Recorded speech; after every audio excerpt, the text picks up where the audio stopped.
Some are currently outsourcing this, right? Fully outsourced to this.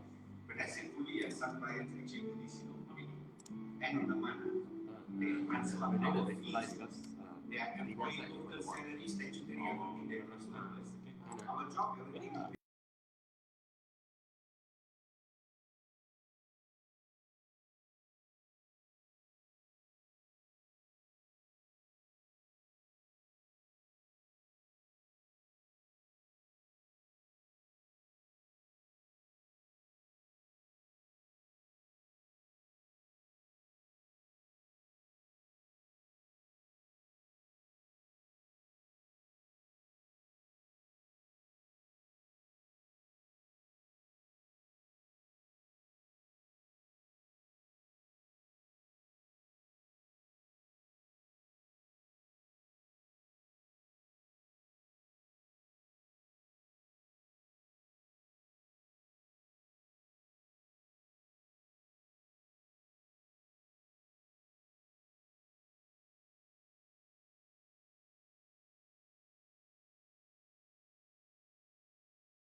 it takes that big burden off. Recently, one of the buildings, they actually took up the buildings and managed.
thank you ladies for joining us, right? Quite a number of people registered.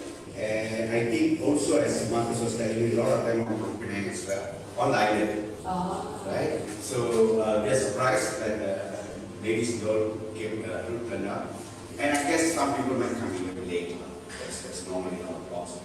So we also, just to let you all know, we are actually also having this live on Facebook as well, right?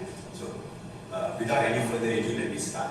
Okay, firstly, my name is Daniel from Chari HR, right? With my partner Sam from Chari HR also, and with our associate Marcus here, right? What are we doing here, right? Is to share with HR professionals, fellow HR professionals, business owners, small business owners, big business owners, little bit knowledge on HR. We like to share, right? And what we are going to do is focusing on the Employment Act amendment that happened recently, right? It just made actually life a bit difficult for a lot of organizations to adapt to because of what we were doing before, and then suddenly the law changed, right? Now, why did the law change? A little bit background on why the Employment Act changed. See, Malaysia as a country, right? We are progressing and we open our doors to not only to local investors but to foreign investors. And one of the things we want to look at is currently is on what kind of HR or human resource or employment practices we have in the country, right? Why?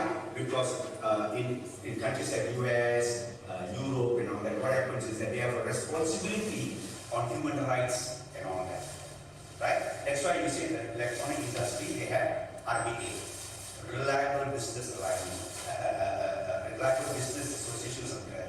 What it means is you only do business with organizations that have the same standard. So that's what's happening. So the law was changed for us to adapt to international standards, right? And also ethnic position. Right? Okay. Next.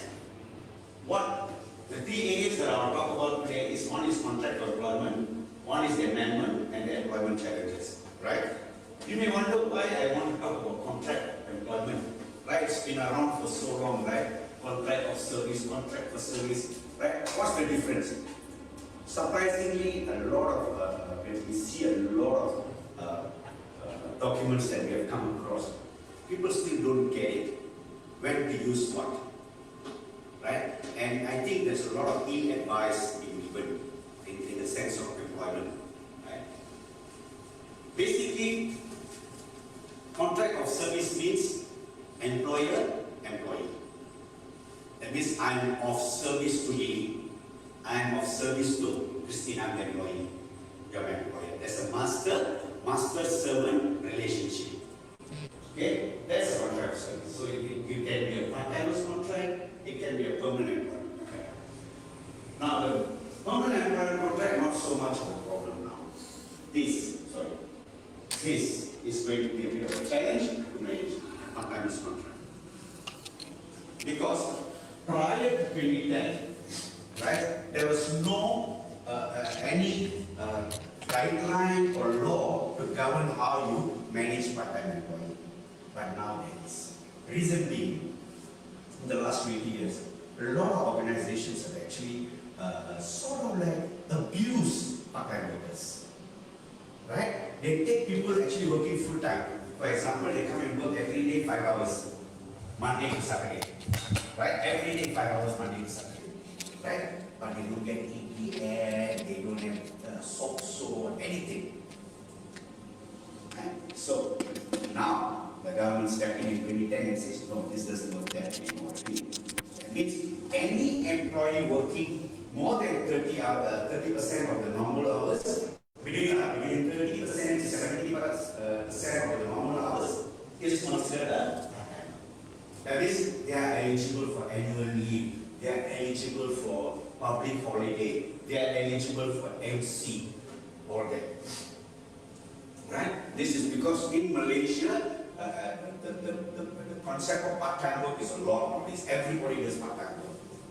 Then you find that some people work here 5 hours in the morning and then they work 5 hours somewhere else. So imagine this person working almost 10 hours a day, but no EPF, no so. Right? So this is how the Ministry of Labour is trying to sort of like provide more protection to that group of workers. Right? Permanent employment contract. Can I have a job, please? Okay? Can I have a job? Go ahead, no problem. Oh, will you send us the slide later? Of course, boleh. You just give me a card later and you All right, thank you. Eh? Oh, sorry. Taken? Just a minute. Thank you. Alright. So, back to permanent. Permanent employment contract is not a big issue, right? Basically, it's a very clear-cut employer-employer relationship. The only difference within a permanent employment contract or a part-time employment contract is that it is until retirement age. The assumption is when someone starts work with you, assumption until retirement age. That's a permanent employment contract. Okay? Now, the next one we have, which is another big problem in Malaysia, is the fixed term employment contract. Right? A lot of people, when they see me, I tell them, how many staff? Oh, you know, I have 3 staff under contract. Okay, what do you mean by contract? Oh, one is 1 year, the other one 2 years. I said, there's still problem. They're only on a fixed term. The only difference between a fixed term and a permanent contract is the duration. Right? Now, why this is a problem? Okay? Fixed term contract only for temporary jobs. Okay, for example, Sam, myself, we have projects, right? And we need to hire someone like Marcus and place him in our client's place for 1 year. Right? Those days, we used to manage the training department of a multinational company for 4 years. They contracted it out to us. Right? For 4 years, we managed. So for us to manage that for 4 years, we needed to get people in. Right? All those people working on that project are all on fixed term contract. Because their employment is purely based on that, us getting a job. Right? For example, let's say we need to hire someone to launch our product, and we need it for 6 months. We put them on the fixed term contract. They get the EPF, so everything, but they are on fixed term. So the idea is, why the abuse is, a lot of organizations in Malaysia tend to use this. Why? After 1 year, you see the let. But then they forget to renew the contracts, they forget everything. After 3 years, they go to the client and say, you know what, I don't want to do it. Even after 1 year, if you want to renew this contract, you must have a valid reason. If your contract is after 1 year, you don't renew one, and then you want to let go, easy. Year 2, you are in trouble. Right? So this is not for a fixed position. This is for a temporary position, where project based and all that. But a lot of companies will try to use fixed term. Why? Easy for me to let go. Right? But that's the misunderstanding and that's the assumption. After 2 years, you hire someone from a fixed term contract, you don't want to renew. Right? Within your rights because it's contract. That further can take the contract, go to labor or go to industrial relations and say, look, this is a permanent job, but I've been unfairly employed. So then the employer now start. This is where the court will check. Will determine in an employment visit whether the fixed term contract is in fact a genuine fixed term. The moment we fail here, you lost the case. And that's a lot of money. In an organization, let's say you run any MNC, where does the failure come from? Failure comes from human. There are machines which are done to work on precision, right? All the cutting and all that is precision. The machine is programmed to do it optimal. Who doesn't do optimal? Human, right? Actually, the biggest risk in any organization is actually people risk. Right? Machines don't go and do something wrong. Humans will do the wrong thing. Right? That's why a lot of big organizations have moved to automation. Why? To reduce things like quality control issues. Right? When you have a human factor, you still need to have proper quality control and all that. That's one thing. Second thing, human also an issue. A lot of issues because people give you a lot of problems. Right? You sometimes, Sam and I were having this chat this morning in the car. I mean, we hire people to work for us. And then what else want me to motivate you for what? I pay you a salary. Right? And the fact that I employ you and give you should be good enough, right? However, we have a law in the country that says we have to be fair and just. So this is where a lot of organizations get in trouble. Our understanding of fair and just could be different from another person. So that's where we need to always make sure that they are clear, right? Okay. Now, contract for service. This is like a vendor contract, right? This is your cleaning services like a someone will come to do cleaning services in your company, or even in this building, you see people doing all that, they fall under this. It's called a contract for service. Okay? And a lot of organizations also like to use this. Alright? Now, when do you use this? For example, really you all got you're a training company and you need to bring in an expert just for a short period of time. Maybe you're getting into a new project. You don't have to employ the person. Right? You give them a service agreement where you clearly put all what is expected to do and that's about it. There's no time, working hours, no more.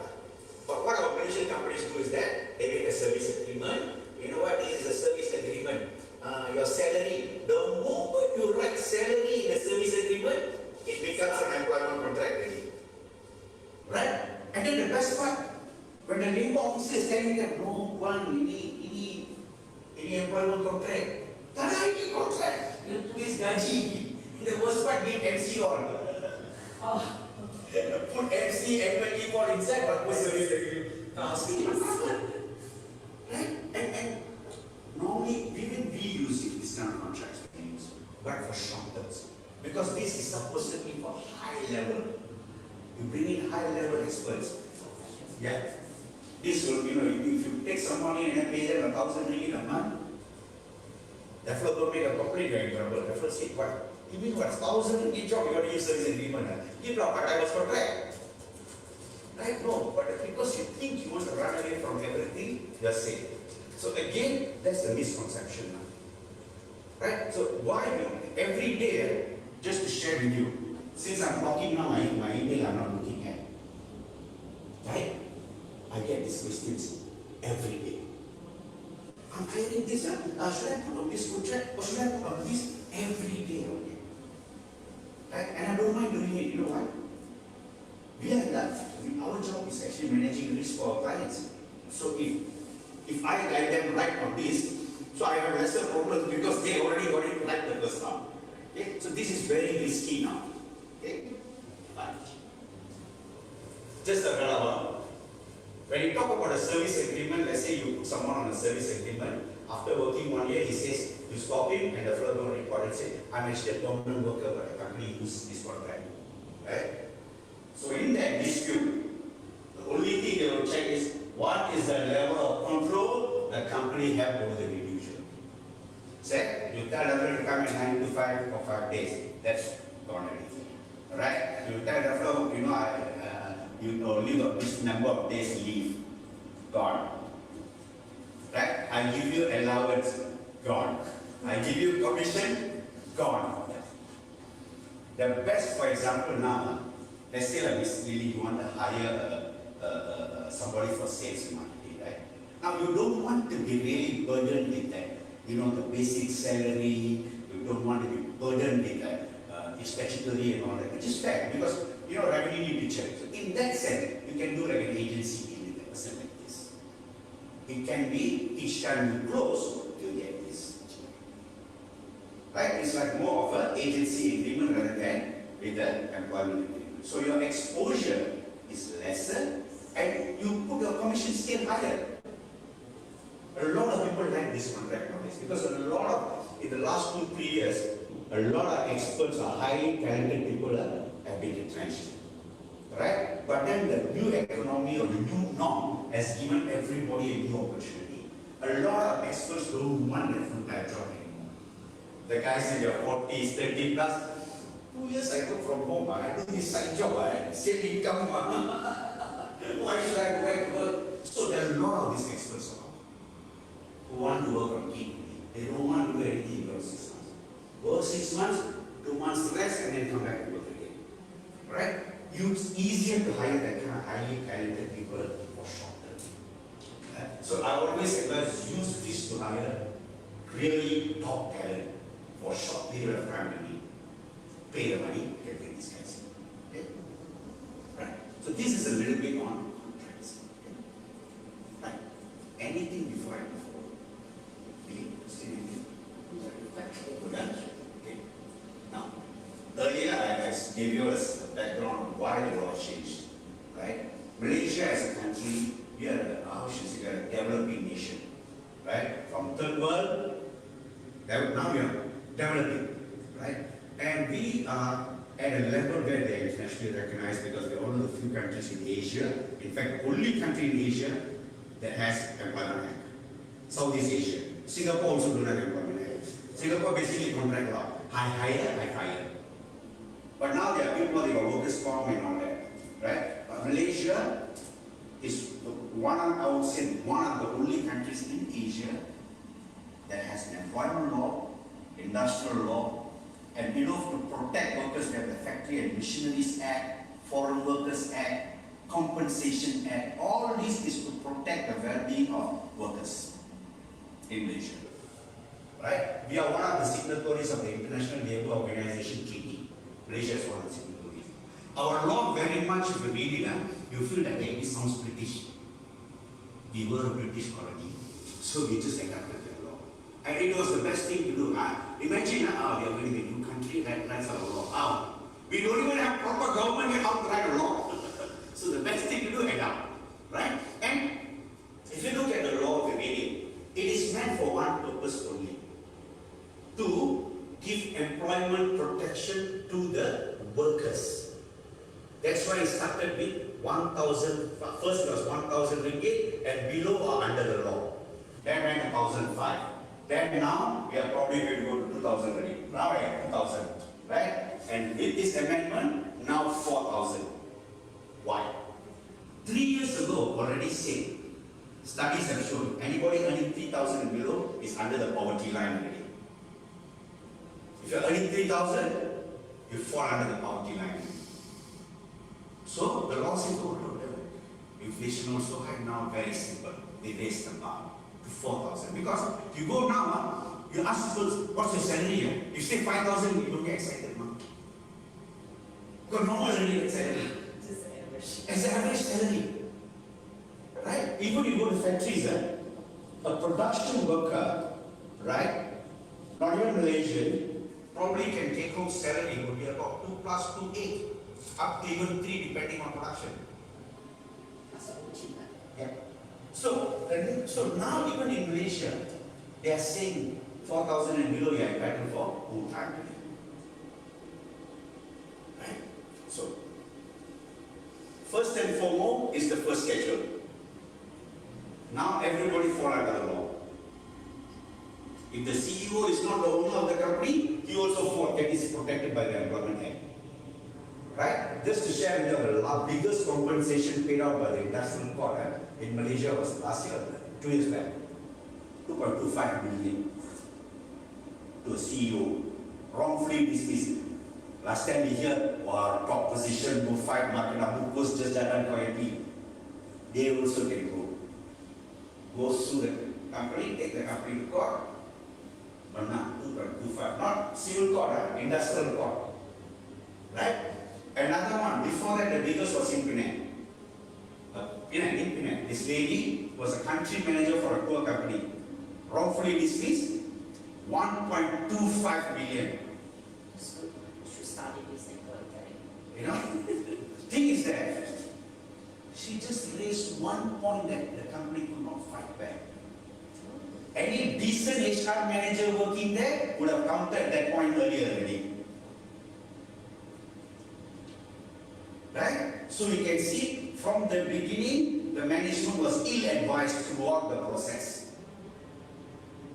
If it been properly advised, right, the manager would have dropped the laptop quietly, hide into a ground and disappear. That's how you manage. Right? With a show-cause letter, the person has to resign. That's how it's like this. You know the police case, right? The police will only arrest you when they know you already did the crime. They won't arrest you when you are a suspect. They know you are the one who did the crime. but they call you a suspect. But they know you did it, then only they come and arrest you. That's the same thing in HR also.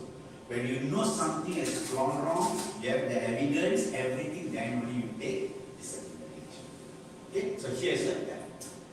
So now even the higher ranking is eligible for employment. Okay? But they are not eligible for overtime and all that. So anyone below 4,000 eligible for overtime. Those days, you go to work, right? You know what's the culture now? Work-late culture. Oh, you go to work, you go back early, you're back. You go back late, you're very good. Yeah, right? I am a very bad employee. Okay? I don't believe in unnecessarily working on others. I believe it's being very incompetent in your job. Right? So, those days, those executive only are so-called under management. Right? No overtime, work until 9 o'clock. Now cannot already. Unless we make the salary 4,001, we're going to end up paying overtime. So, you'll find that a lot of times, you know why is this late working culture? Why? I'll tell you why. Why? Because boss go back late. Boss incompetent. Boss go back late. Everybody must wait for boss because suddenly ask for this report, ask for that report. Hey, where is this 2 weeks ago? And he sent to him. Cannot find. Tell me, show me. Put his laptop, show him. Yeah, it's a report. Right? We even spoke to some people where the CEO told us, you know, my people all work hard and they go back late all the time. I'm very happy with that last night with the CEO. So what time do you come to work, sir? I'll go to my meetings, 4 or 5 o'clock, I'm in the office. See, that's why people go back late. You go back at 5 and see. Right? So this late working culture all have to change. Right? I remember as a junior, I could not comprehend why you need to work 8 hours. It's like, why? Why? Go back is such a crime, is it? Yeah. Right. Oh, you're taking a picture? Yeah, please. The next one, very quick one, this one. Last time we worked 48 hours, 1 day. Now it's 45. But generally, if you look at it, people only work 40 hours a week. Most organizations 40, 50 hours. Maximum you work for something. Right? But you still can achieve this, even if you're in a factory environment. Right? We used to be in a retail outlet. We still give people 2 days off. We operate 7 days a week, but we still can give people 2 days off a week. It's how you manage your rostering and your manpower planning.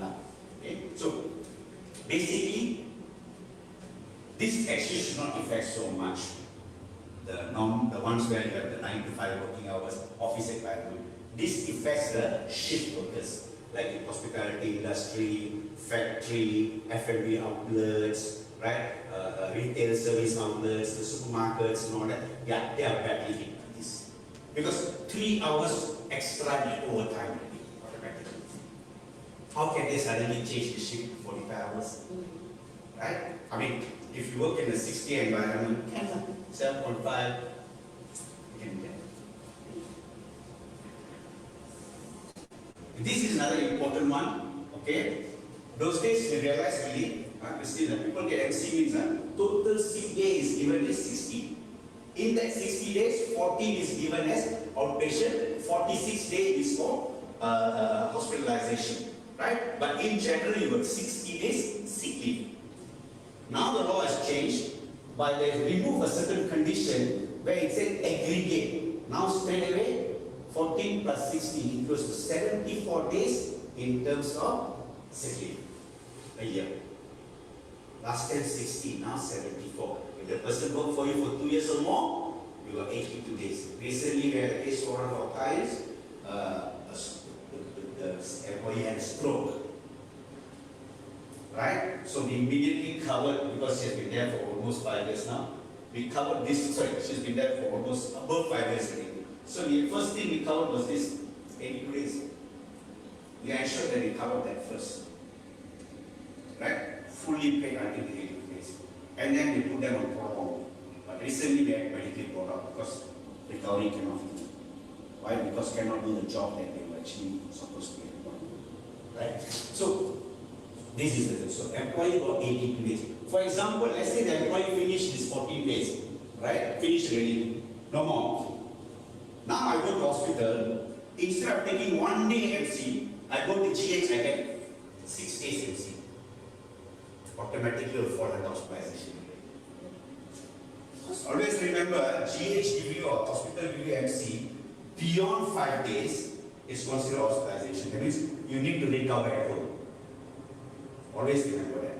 If they go to a private clinic or even government clinic, ATM, and get a 5-day MC, it's still MC. Because it's given by clinic, and clinic can only give outpatient. You say the hospital, if they give 6 days, will be hospitalized 5 It's days. deemed as hospitalization. Anything above 5. No, you physically stay in hospital. No need to stay also. For example, you fall down from the motorbike, normally it's this level, right? Therefore, we give 2 weeks MC. That's considered hospitalization. But must be given by a doctor in a hospital. Cannot be clinics. Clinic is outpatient. That's why sometimes I tell employees, I say, you try to be so smart. You go to private clinic for what? You waste your MC. You really want normally go to GH, and then when you go to GH after accident, at least the GH will do a proper check on you. That's why when you say you're gonna accident, you go to GH, people don't like, oh, I'll go there, I'm gonna make follow up, because every day have like a series of tests that they need to run on you, from your head to everywhere. Because you fall down from the bike, now they have to check.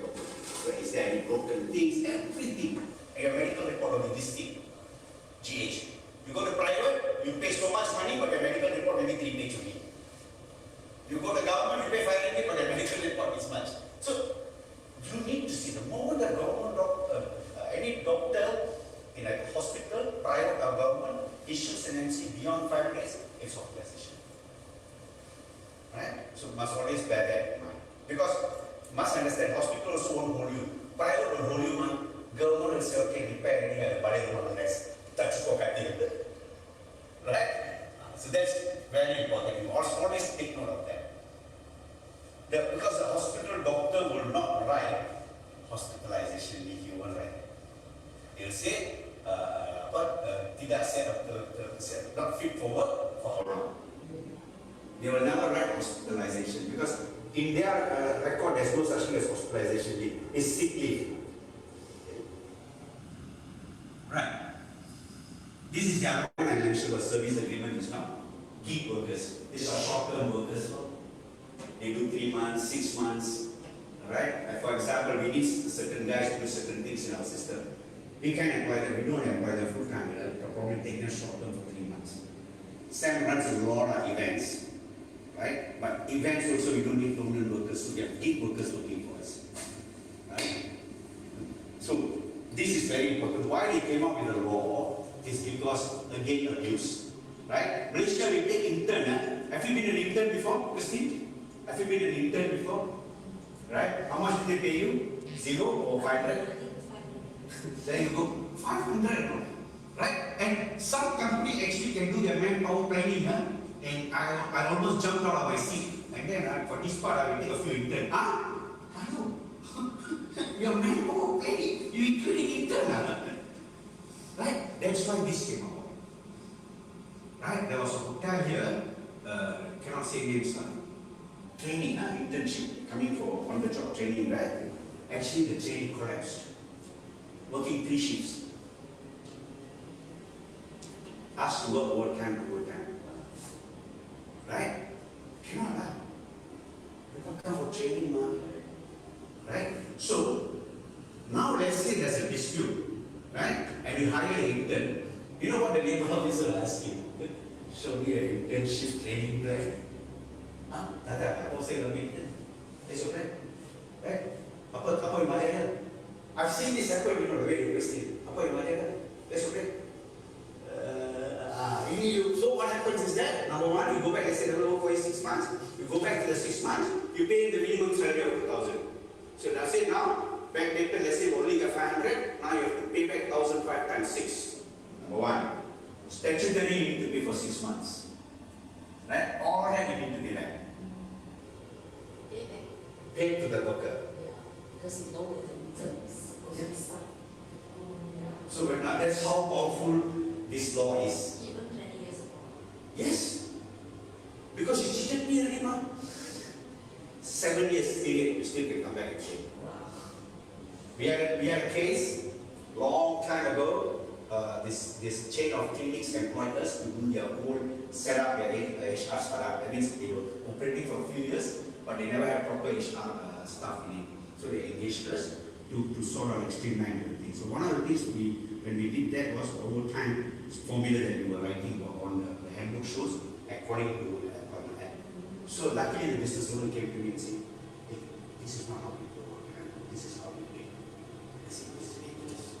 Now the moment we launched the book, everybody's going to find it. So the best thing is that when we launched, we announced, we actually acknowledged the mistake. So we rectified it before to avoid them. To rectify the mistake is not expensive. It's the compound that's expensive. 10 to 50,000 depending on case. They have this, labor can have this option. Either I compound you one case altogether, or let's say I got 5 employees, I compound you one, 5 times. So imagine you can get compound for one case 5 times. Right? So we explained to the staff first, the business owner admitted to I didn't know there is a formula, now I know. So we also reported it to labor.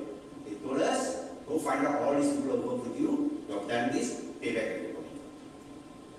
So I exactly did the calculation and everything for back at 5 years and everything, individually paid everybody.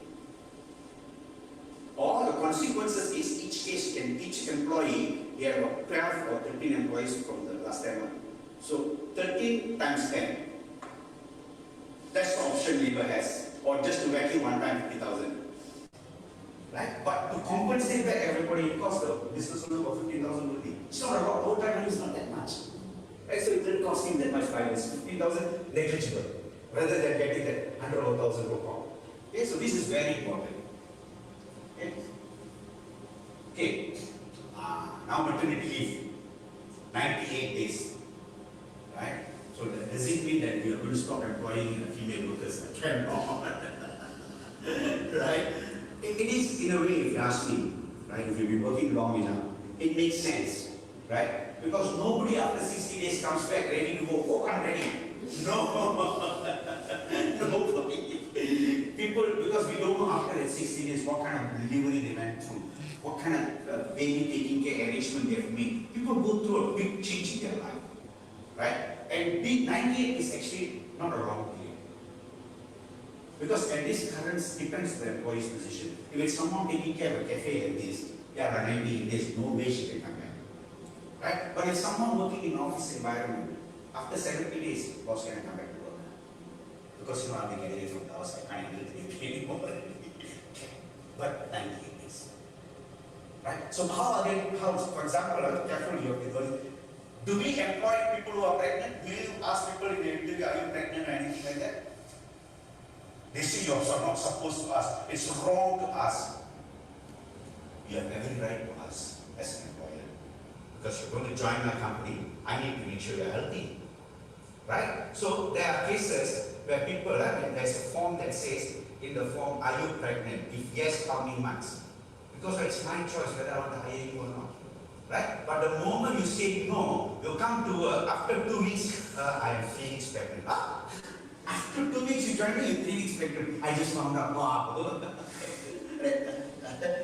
You sit around, out. Because I asked you, and you said no. Suddenly, where did this come from? Because, for example, it's like this. When you have fever, it's not like you went to get healthy, you wake up in the morning, you have fever. The symptom starts at least 8 hours before that. You start having flu, you start having things, you know you're going to get it. Right? So, you already have the symptoms. Right? So, you know. Similarly, when you are expecting and all that 2, 3, you already know already. Right? We have cases where people join the company and after 1 week tell us that they are 3 weeks pregnant. Oh, I just found out. Call the clinic, call everything, already went for checkup earlier already. So that means they are trying to hide. No need. No. Because in your form you ask me. Whether to employ you or not is my choice. But I have to ask now. So that fall under, sorry, that fall under discrimination. No. What the discrimination? I'm paid salary.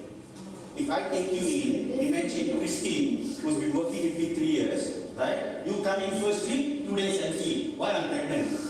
And then you come in next week, you take 5 days MC, I'm pregnant. Right? Suddenly you go to GH, doctor say you 2 weeks, home rest. 14 days never come to work. What discrimination? So you have to be fair. Sometimes when people talk about discrimination and all that, they are not actually really employers or they have never worked in an organization. They can sit somewhere and come up with all these articles. But I can read all articles, come up with an article, no. But have you actually worked? Have you actually been in a work environment to manage these situations? Right? Imagine hiring, you can say, cannot say. Then how do I give then it's a discrimination to other people? No, if they like you can, if for example, if you say SPM, you get 5A, alright? You put there, I get 5A, right? Later I feel and say, hey, you will feel 4A. You may think, I don't know what's 1A difference. To me, you said 5, number 4, boom, push you, because you lie. And every night. Okay, that gives the employer the fundamental right. So yes, you can, it's not discriminating. You are also responsible for the other employees who are working there. Right? And it's not, I mean, I have a wife, I have children, you know, my daughters are going to give birth soon. Right? It's just a fact of life. You enter organization pregnant, you must be ready for the consequences. Right? I remember my daughter when she was pregnant, she went for an interview, she said, I'm not going to demand on the paternity, maternity benefits, no, I'm not pregnant. I'm willing to do that. But I only need the 60 days. That I need to test. Other than that, I can come back fast. Okay? Right? So the responsibility falls both. The onus is on the female employee to say I'm pregnant. The onus is on the employer to check whether you're pregnant. Right? Alright. This one, not paternity leave. Those days it used to be a benefit we give the employee 1 day like paternity. Now no, by law, 7 days. Right? But the thing is that if you look at the law is actually a bit more easier on the women than the men. The law says that female employee who is pregnant, or I say pregnant female employee, okay, must be married. For male, must be married to the mother of the child. You male first cannot plus. And 1 year suddenly you can have 4 times paternity leave. One wife, 3 girlfriend, so cannot. Okay, so the law is even more strict on men. Okay, number 1, must be married. Number 2, must be continuously employed with the same employer for 12 months. Right? Must notify the employer 30 days from the expected confinement or as early as possible. That means before the delivery date must be already. Okay? Eligibility is up to 5 children only. Just like maternity, up to 5 only. Alright? Could be I'm married, divorced, married, divorced. Okay? Not current one. But I already got 3 children from the previous marriage. That means I'm only entitled for 2 more children only. Wherever I work, only 2 more children I can eligible for this. In total. In my whole career lifetime, working there, I can work in multiple companies. I can even work for 20 companies. My entitlement is only 5 times in my entire working career. What if I never claim for the previous one? I claim now. Then the moment you put your person, how many children you have? Right? In the how many? The moment you have 5, gone. This is the same for female employees. Right? Whether they work in 5 companies, how many? Only 5 times in their lifetime they get the information. Okay? Okay? For a local very easy actually. Last time we only worry about immigration, get from immigration, right? Now, not only immigration, you must actually get approval from Ministry of Labour before you actually apply for a calling visa and all that. This is the first one. Right? We need to get the approval of the Director General of Labour, you need to submit. And after you get the approval, and then you bring them into Malaysia, and then you got 14 days to register them with the Ministry of Labour. Right? Why? When this was not, Ministry of Labour was not involved in these registrations, what happened? Many years ago, Bangladeshi workers, a Pakistani worker died in a oil palm plantation. Nobody declared the body. Nobody is an employer. Everybody disappeared. Right? The local government had to do all the funeral and all that. No change now. You got foreign worker, you register immediately. You don't register, $10,000 fine. If I come in, oh, you got 5 foreign workers. Then I tell, if I'm a labor officer, today I good food and bad food. Did I have my coffee? Oh, I didn't have my coffee. I tell you, sorry, one case 10,000. You got 5, 50,000. They are discretion. But don't blame them. Huh? We put ourselves in the trouble. So we go foreign worker, you must register. But if you notice in Malaysia, there are a lot of companies now, organizations that illegally employ foreign workers. I don't know from where foreign workers can now have their own permit. Oh, the worker permit is not permit. Oh, really? Wow. People can walk into Malaysia, give me a permit on the work. Right? All that doesn't happen. But why you are not caught? It's like this. Right? When you drive car, sometimes see red light. Yeah, my taman, my housing area, where I masuk. Every day you must suddenly that day you must go police work. Can you tell him every day I must go to the test? Fine. Right? Same thing. I tell a lot of companies this. When you are not caught yet, when you are not compounded, you may tell it's fine. But once you get hit, it's going to be really, really how much money you saved, right? On hiring all these illegal foreign workers. When you kena, you're going to pay 10 times more from what you saved. Number one, they will vacuum in 2. Number one, hiring illegal foreign workers. Number 2, harboring illegals. Two charge already, right? Never register with labor, 1 charge. Then, charge for immigration. Imagine you sit there, labor will be charging you, immigration will charge you, and then you call, hey, anyone else want to charge me?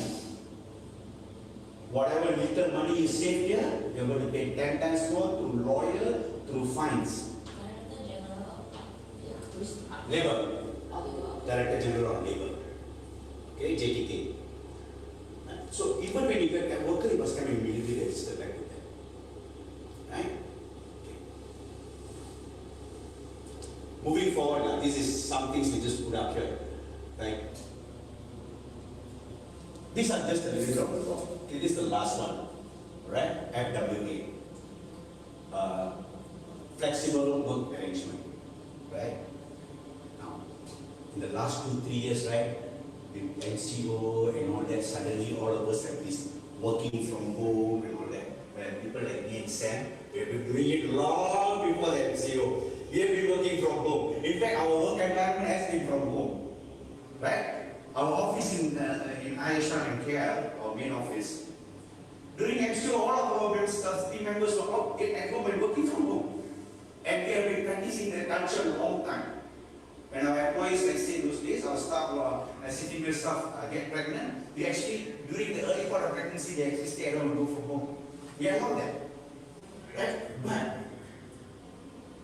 what now the law says is that when people ask you for flexible work arrangement, the company has a responsibility not to say approve, a responsibility to review and come back with a valid answer.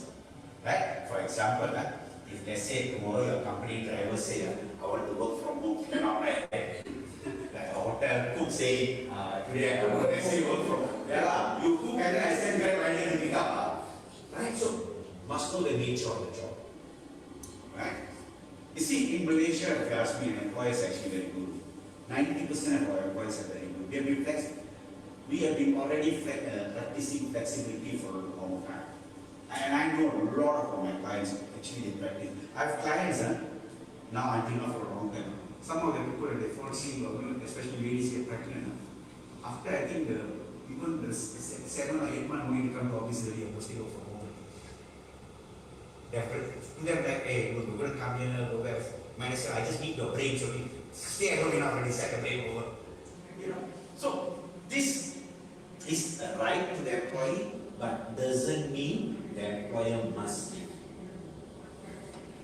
right? So it is also use logic. For example, if let's say someone comes to you, the same cook and comes to you and say, Monday to Friday, can I work at this hour? I don't want to take lunch break. Can I work at this hour? I must consider, because he's asking, during your peak period, I don't want to take, but during off-peak period, I want flexibility. Then that part, company also say no, that time you have to answer to the labor guy. Why? So when that why no comes out, you better have the answers for why. So that's why I always tell, do it first, don't think later. Think everything through before you answer. A lot of times companies do what? Say already after that, don't want to say after talk. You get in trouble. Okay? So this is there, but not compulsory. Okay? To approve. You use case-to-case basis. Alright. Well, we are looking at these certain things that we want to share before we go here. Any questions? Any questions from online? Okay. We're actually running streaming it live to our someone. Do I? Streaming it live on our Facebook, actually. Facebook. Okay? So our face not there, right? Yeah, don't worry, all exclusively jaga. Okay? So, if there's no questions, just want to share with you what we are looking at in 2023 this year. Okay? I think one of the things a lot of organizations need to look at is own capability. You need to compete. If you're not done automation, you've not really upgraded things on it, you need to really push up. Right? For example, Sam and I, Marcus, all of us have this thing, that you have to be a number 10, you have to be a 10 every day. Meaning, in terms of capability, knowledge, being 1, 10 being the highest, you need to get 10 every day. You probably had 10 yesterday, then you're not enough today. Because that's how important it is. Right? When there's so many players in the market, in your own industry that you're in, what makes you different? It's you becoming number 10. In our company, even my partners and all that, we have this group. Every day we need to be 10. If we are not at 10, our team won't be 10. Right? That, because we feel that learning is for every day. Okay? So that's very important. Optimization and enhancing productivity. Right? Again, we need to see how we will do that. Is our processes right? Right? For example, nasi boleh makan macam ni kan? Sisi our SOP say must go like that. SOP wrong. Right? So we need to see whether our work manuals make sense. Right? And then are we optimizing our workers? Right? When I was HR manager last time in hotel, a lot of the HODs don't like me. Right? When they tell me, boss, I need stuff, I'll ask them, what's your budget? I'll tell my budget. So how many do you have? 10. Hey, you're above budget. What do you mean I'm above budget? I only got 10 and I'm down by 2. No, you're above by 2. You have 2, you can use others, share it around. I say every time I pass by your departments, I got 5 people standing and chit-chatting. I got 3 people standing and chit-chatting. That's why I think you're overstaffed. Even the 12, I should cut down to 8. Right? Because a lot of times, people don't know how to actually use their people to the optimization. Right? You have to, and some people, you're a slave driver.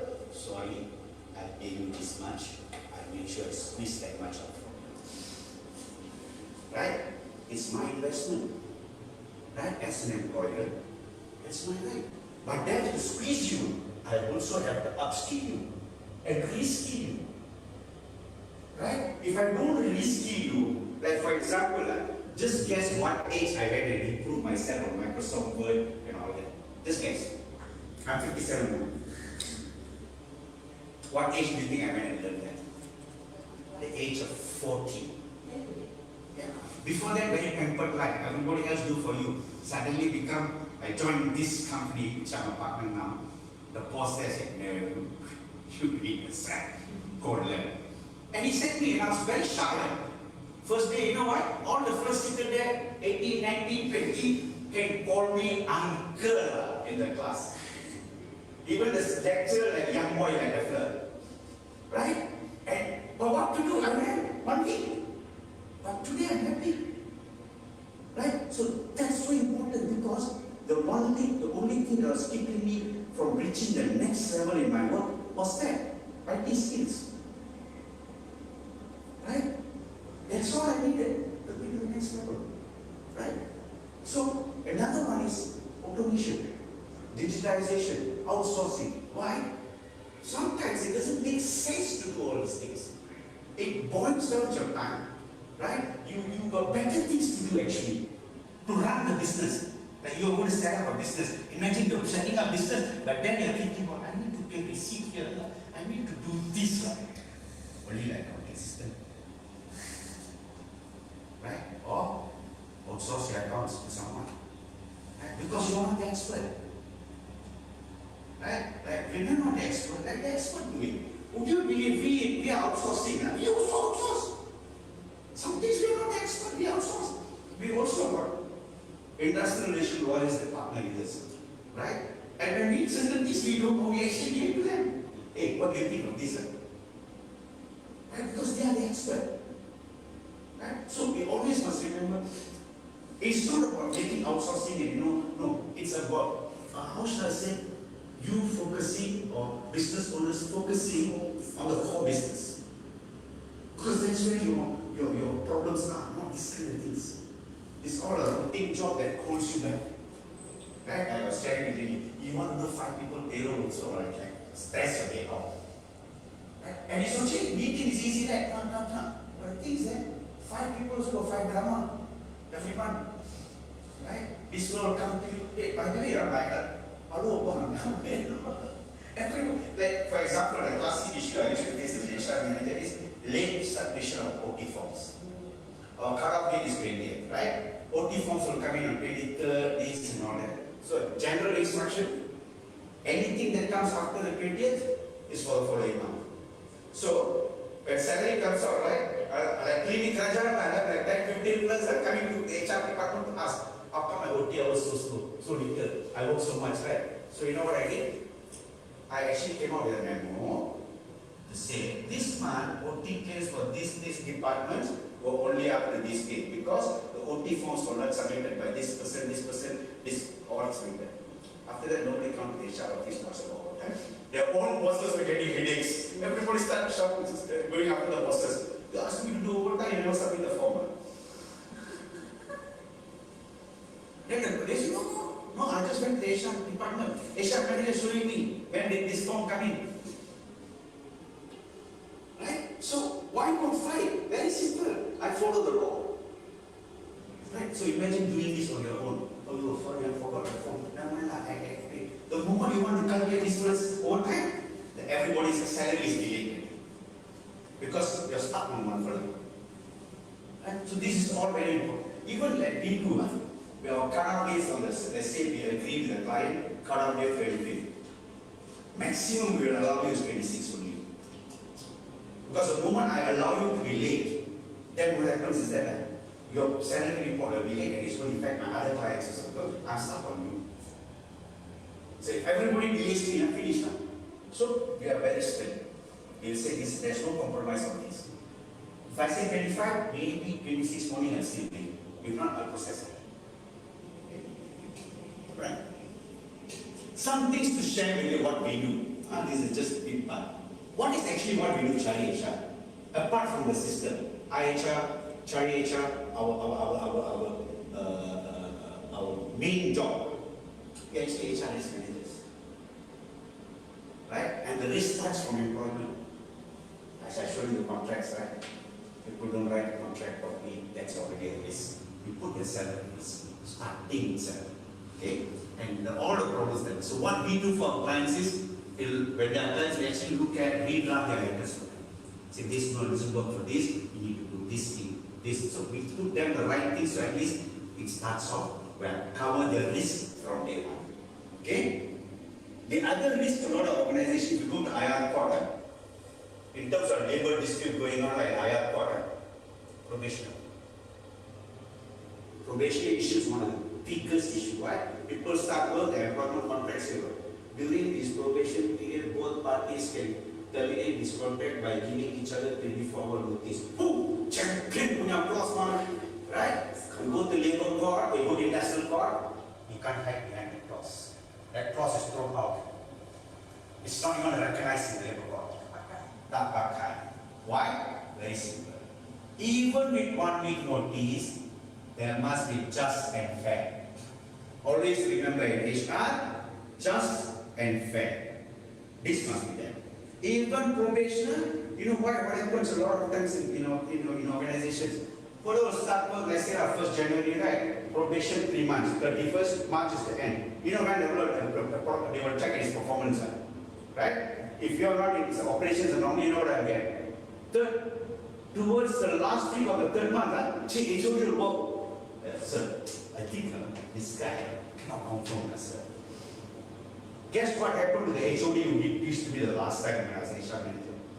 He issued him a show cause letter to the HOD to say, you as the head of department took you so long when there is 2 appraisals that need to be conducted before the final appraisal. You did not do. And on the last week of the probation, you are coming in telling this employee is not performing without any validation. So please explain what action did not be taken against you.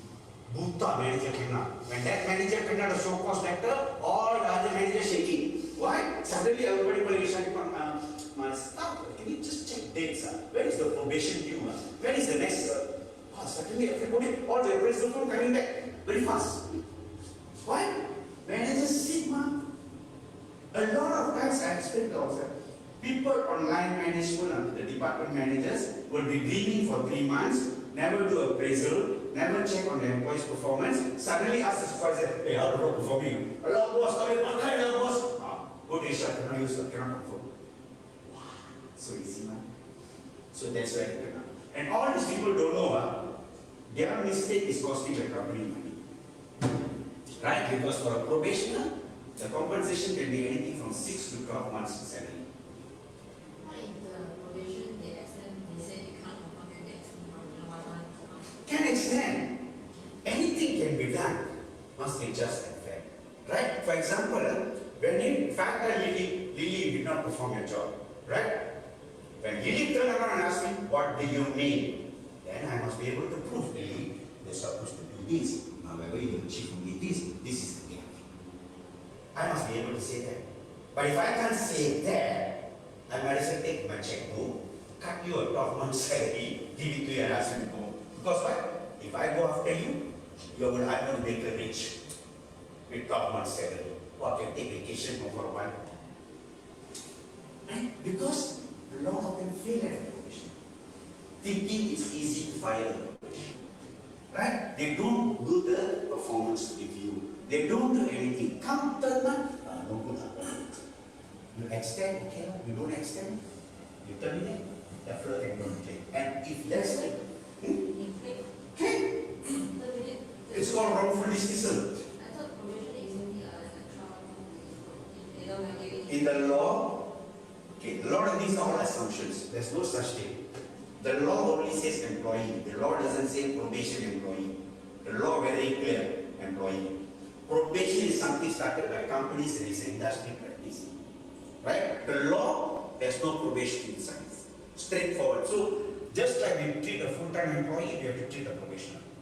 Right? If you don't put the proper training, especially in low positions, guidance, you don't have the performance appraisals going on, you suddenly terminate the end, you just make someone rich. Right? Because you're going to get it.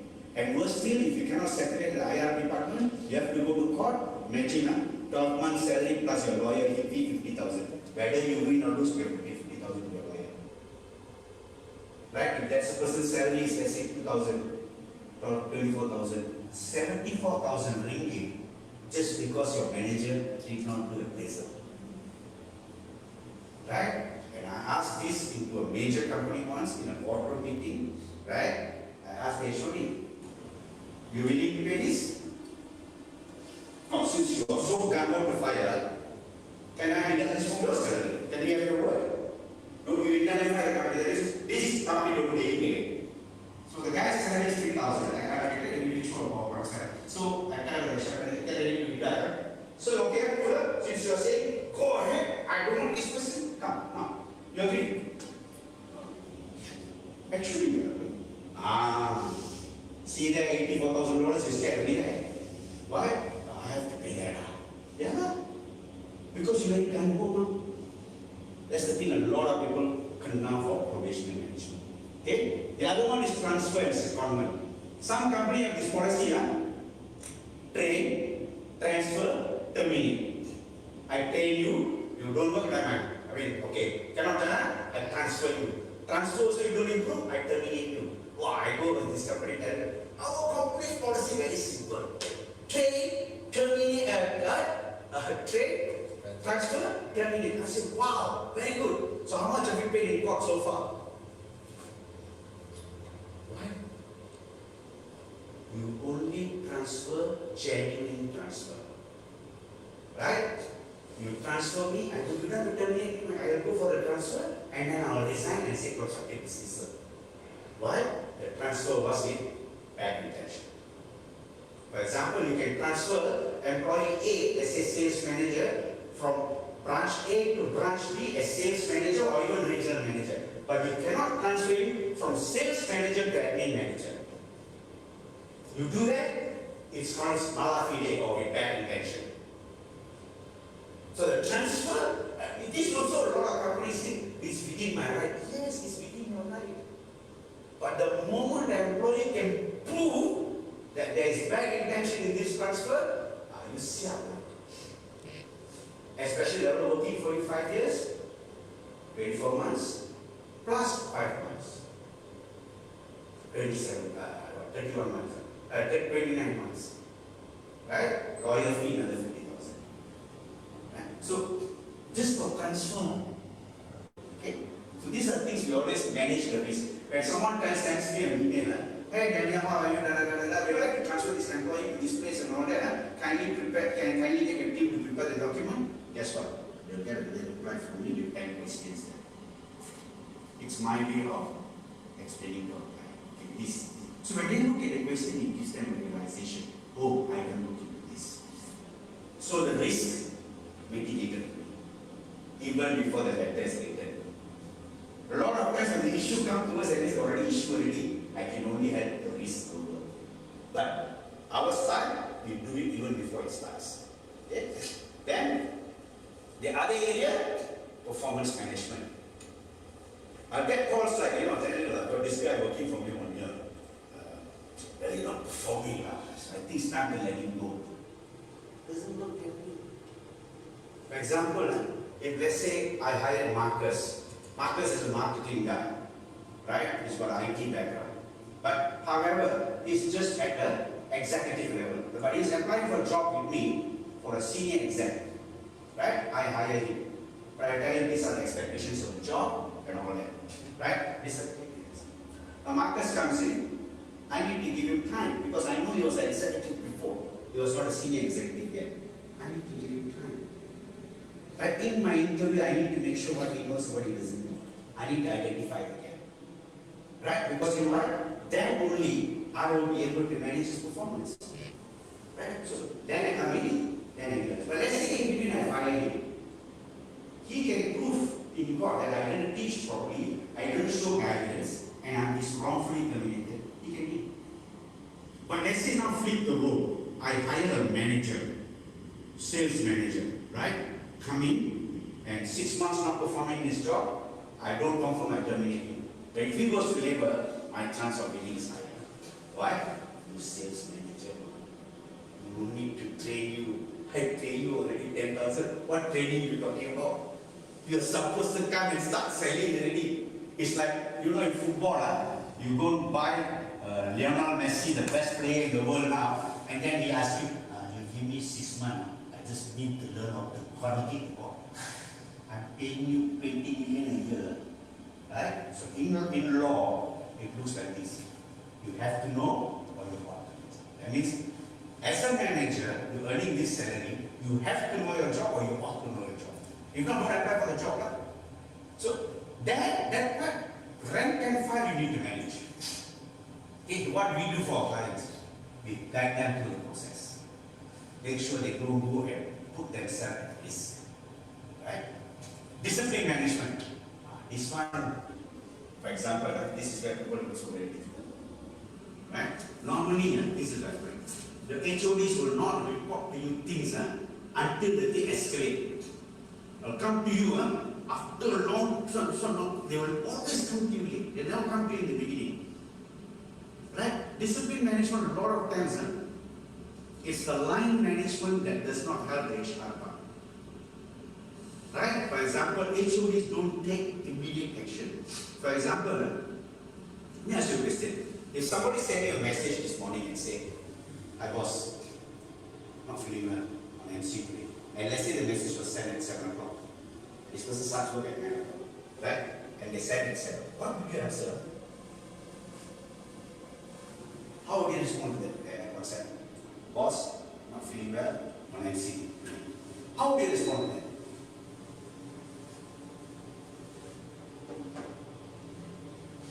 Right? You know how most managers will respond? "Okay, take care." "Okay." "Oh, okay."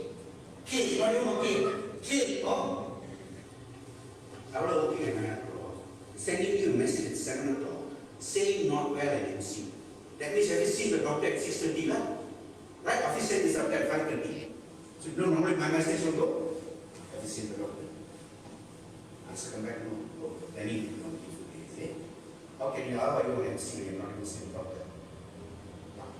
I walk into the office, the same person sending the messages to the office. I say, "How come you're in the office?" "I thought you're not." "No, no, because the headache got fire." The message you reply, fly the headache fire. Right? So, you see, this is most HODs. That message come, because I've done this in the training and I ask them, everybody say, "Take care, call me back," all very kind message, but nobody actually asks, "Have you seen the doctor?" Hey, I got one case. We asked the staff to see doctor at the beginning morning. You know what is the staff? Make a havoc of it, you know. He said, "I'm so sick already. The HR manager asked me to go clinic and see doctor some more." He said he's so sick, he cannot come out from bed to see doctor. Then you know what you should do? Okay, you're very sick, right? This is how you threaten people. Very sick. Okay, I'll send the ambulance. Oh, sick and blood. I call the KKM. I'll get the KKM ambulance over to you now. Is it walkable? Yeah, you're dying. I thought this case, I just... Right. No, this one all, people when they start saying they're sick, you know, so what do you want to do? You're not going to see doctor, is it? You're going to be sick. You're going to be sick and go. Yeah, that's the problem. Right? What do you want from me?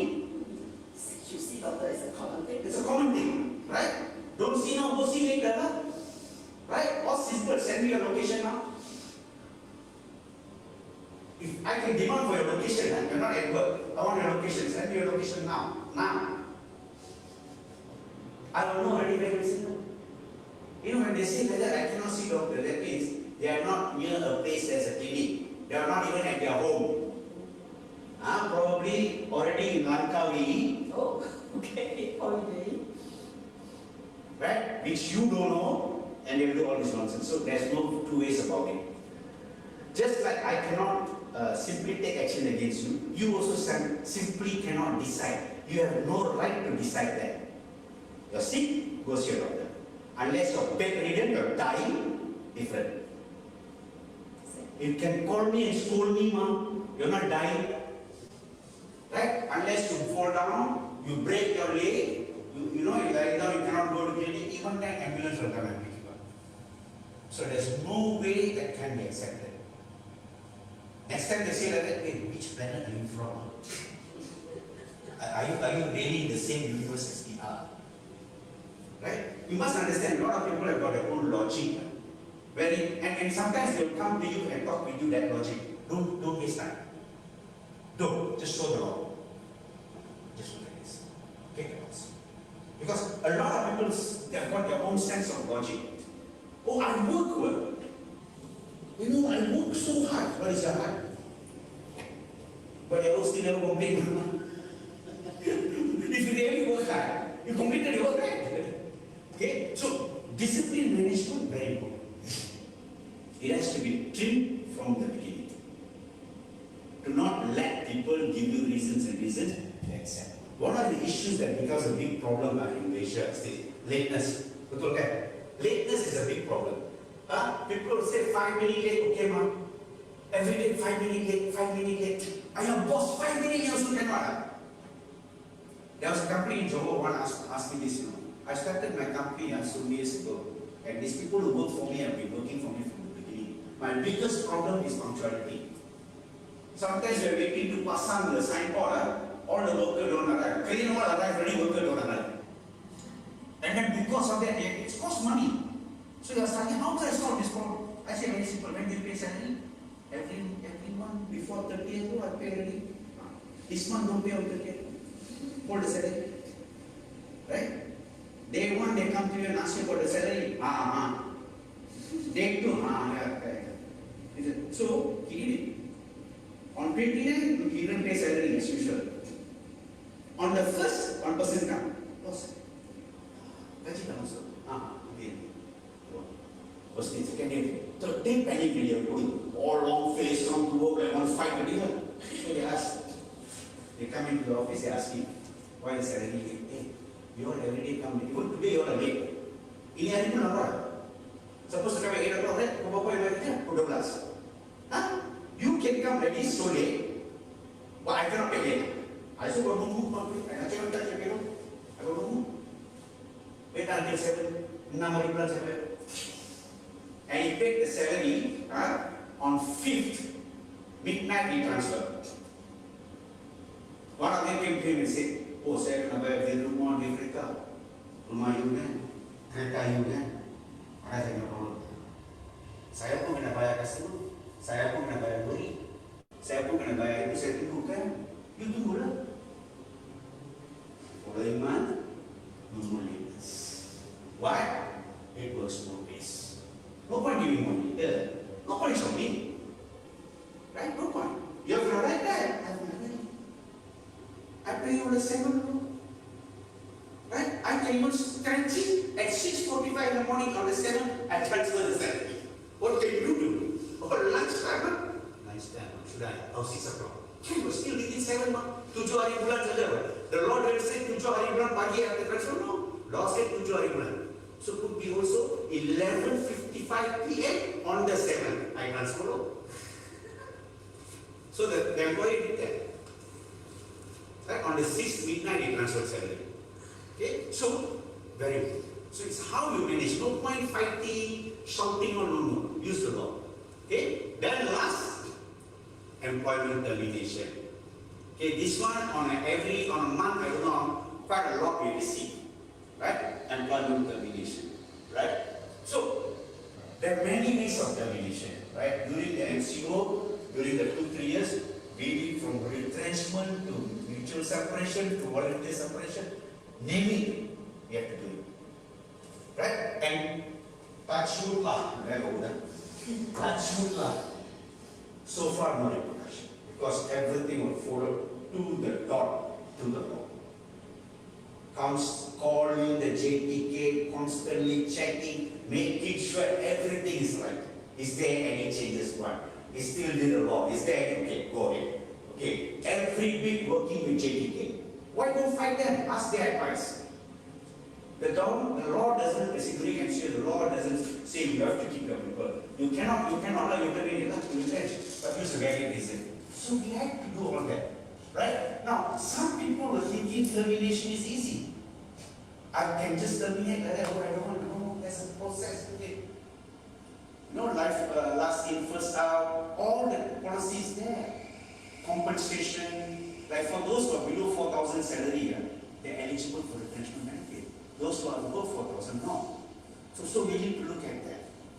Right? So we need a lot of termination, retrenchment movement. To a level, we were doing it on a weekly basis. Like one time we were handling 3-4 retrenchment together, 3 different companies. Right? Because at that time, it simply didn't make sense to pay the salary out. Like I don't have any revenue coming in. Right? And I cannot employ this many number of people. So they did that, and our clients, none of them got into trouble. Because it was done according to the law. Even the way the letters are written, the forms are completed, everything to the dot like the law. Right? Because at the end of the day, when we say risk management, it's our job to ensure there's no risk or minimal risk. Right? Our job, Sam, myself, my team, always has been only one: risk management. Right? Because in a company, the biggest risk is actually the people risk. People are the risk, not the machine, not the lorry, not the car. Is the car risk? No, it's the driver in the car was risk. Right? You got a car with all the sensors, like my car got sensor around, I call my car a Karen. You know what? Don't wear seatbelt, makes so much noise. Right? It's worse than my wife. Right? But the thing is that the car is not the problem, me. The car is given all the things for safety. You go near another car and they go beep, beep, beep, beep, beep, beep. Why too near to other car? Change it, beep, beep, beep, beep. Stupid, don't change it and come back. Right? The car telling you so many things, but I still take the risk. So the risk is actually the human. Right? The plane flying up there, right? All fixed nicely. But when the plane crashes, whose fault is it? It's mostly it will be a pilot error. Unless a duck go into a bird go into the engine, okay, it's the bird's fault. Right? But the thing is that a lot of risk is because of human. A lot of risk. Anything that breaks down has to be a human problem. For example, if this laptop breaks down, my problem, I broke it. It's not the laptop came out as a defect in me. It's been there to all guarantee or given. But because I don't know this, I don't use it. So a lot of times, it's the human risk that is the biggest risk in the company. Right? You go to any production company and all that, the machine does it right. When it comes to the human part, that's where you need quality control. Not at the machine part, but the human part. Why? Even human don't trust human. They trust machine more. So that's the whole idea of what we do. Sorry. Right? Okay. Right. Anything you want to ask, Nancy? Miss Lily, Miss Christine? Never mind. I think you already got my card. You also have my card. Drop us a line. Right? Drop us a line. Right? And with that, this is the end of our session. Right? And I was explaining to you earlier. The whole idea of managing people is actually managing the risk. Right? People can tell you all these fancy words like human capital development, human capital management. My people are my strength. All that very cliche. Right? When you manage people, you manage the risk. Right? There are a lot of fanciful words out there. Right? But when you actually read it, it's the same old thing written in a different way. Right? It's basically consultants telling you, take your own watch, telling you your own time. Right? So, HR is purely about risk management. Managing your risk. Okay? In terms of turnover, everything is a risk that you need to manage. Okay? With that, ladies and gentlemen, thank you very much. Thank you. And hope to see you all soon again. And we are all in Penang, right? Let's be up in Penang instead. Instead of coming all the way here. Okay, thank you very much.